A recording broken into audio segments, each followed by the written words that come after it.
Saying no. So easy in theory, yet so hard in practice. We've all sat through workshops on what to do, but in the moment, we completely forget the steps and often say yes when we really want to say no. This week, we have some excellent alternatives so you don't have to get mad at yourself and know what to say the next time someone asks you something and you want to say no. Our first tip comes from Michelle Morford from Marysville, Washington. Just last week, Michelle attended a workshop called The Department of Yes by Lauren Bradley. Michelle shares with us that we should never let them walk away feeling dismissed or empty-handed. So we're saying yes with boundaries. We should always give options such as, I can't move everything, but I can help find a company to help with ABC. If you can get the data for the presentation, I would love to support you during your meeting with the CEO, which I'll schedule for you. Or I'm so sorry, I'm all booked up until Thursday. Can it wait? Great tips. Great timing on the workshop, Michelle. Leslie Hartwell from Rapid City, South Dakota says she will delay responding to a request if she has the ability. Now, since many of us are working from home, our requests are often coming in via email. So just by delaying your response for a few hours or even a day, you may find that many times they've already figured out another solution or did it themselves.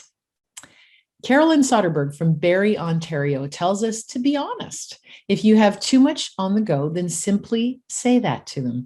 Generally, the people that are coming to you for help, they already know that you're a team player. So when you do need to say no, they typically will understand. Now, Carolyn does take it a step further and also tries to volunteer to help out with things before being asked, which allows her to be a team player. And that's the way she wants to be seen and not be stretched too thin, as it gives her way more control over the tasks she's taking on. A little defensive action is a good thing. You might like the technique that number 4 is offering. Michelle Reynolds from Nottingham, England, has 4 great steps in this process. Consider, acknowledge and thank, evidence, and then reinforce and renegotiate. Consider, acknowledge and thank, evidence, and then reinforce or renegotiate. Seems almost too easy. Give that one a shot. Number 5 comes from Karen Rudy of Maitland, Florida. Karen says it's not really saying no. It's more of a yes, but response. She uses her yes, but when she is swamped and someone wants to add to her to-do list. Karen can offer them a yes, but here's when I'll be able to tackle your project. Hopefully they like that.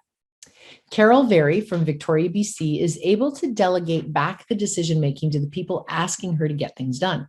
So when we're asked to do tasks and we just can't complete them all, Carol says that she tells the people who are asking to do things that she's very happy to work on both of their projects. However, she says, I'm only able to complete one of them by the deadline. I can find someone else to meet the tight deadline on one of the documents, or I can complete both documents, but one of them won't be done before the deadline.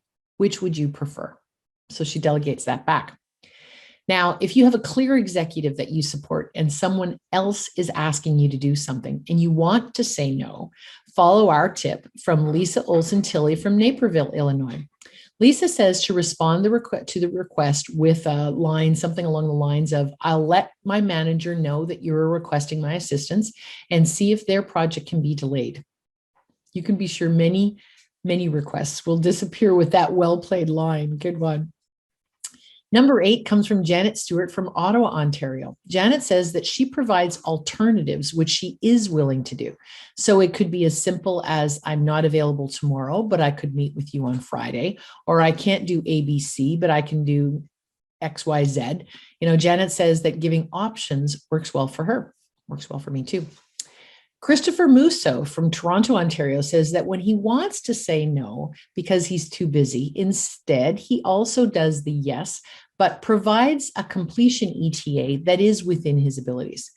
So it's sometimes far enough into the future that the person who's asking Christopher to do something says, I'll figure it out myself or find someone else, but he's not saying no. And number 10 comes from Beverly Byerman King from Little Britain, Ontario. Beverly says to look at why that person is asking you. Are you a people pleaser? And is it just easy to go to you because you have always said yes? Or Are they coming to you because you have the expertise that only you can provide to help them and solve their problem? Next, she says, know your own priorities and then make the decision, whatever the decision is. If it's not part of your priority at that moment, or even at all, you can say no with the confidence and without feeling guilty. It is important to resist the urge to be a people pleaser, which I think many of us are, and say yes just because of that guilt.